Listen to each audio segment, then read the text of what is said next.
L'ús cada cop més generalitzat de les TIC ha permès la configuració de l'anomenat Parc Tecnològic Virtual. Una comunitat de milers de persones, d'empreses i d'entitats relacionades amb les noves tecnologies que interactuen entre elles. Els usuaris reben informació sobre programes de suport empresarial, promoció tecnològica, agenda d'actes, oportunitats de col·laboració, ofertes i demandes tecnològiques de tota mena. Com a complement, el parc afavoreix la interrelació personal d'aquestes persones, membres de la xarxa, mitjançant l'organització d'events de diversa mena.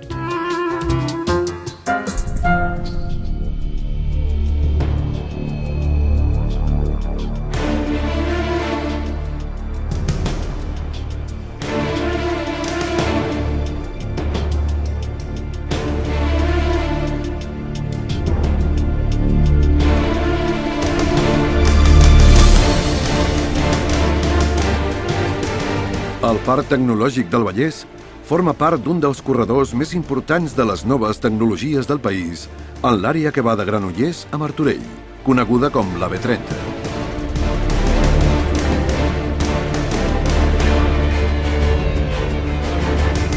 L'eix de la B30 és un espai que aglutina en un entorn físic reduït unes grans capacitats científiques, tecnològiques i empresarials de primer nivell. El PTB es troba envoltat de centres d'investigació de la Universitat Autònoma de Barcelona, la Universitat Politècnica de Catalunya a Terrassa, la Universitat Internacional de Catalunya i ESADE a Sant Cugat, de diversos instituts del Consell Superior d'Investigacions Científiques, així com d'altres importants organismes de recerca com el LEITAT, el Laboratori General d'Assaig i Investigació o el Laboratori de Llum del Sincrotró ALBA.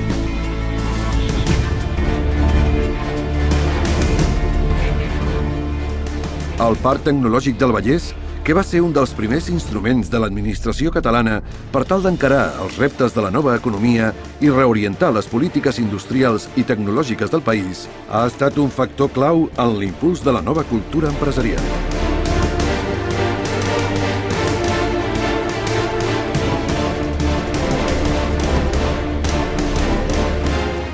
Recerca, innovació, desenvolupament, tecnologia, qualitat, productivitat, internacionalització i sostenibilitat. Aquesta ha estat la seva raó de ser, i aquest és el repte que afronta amb coratge dia rere dia.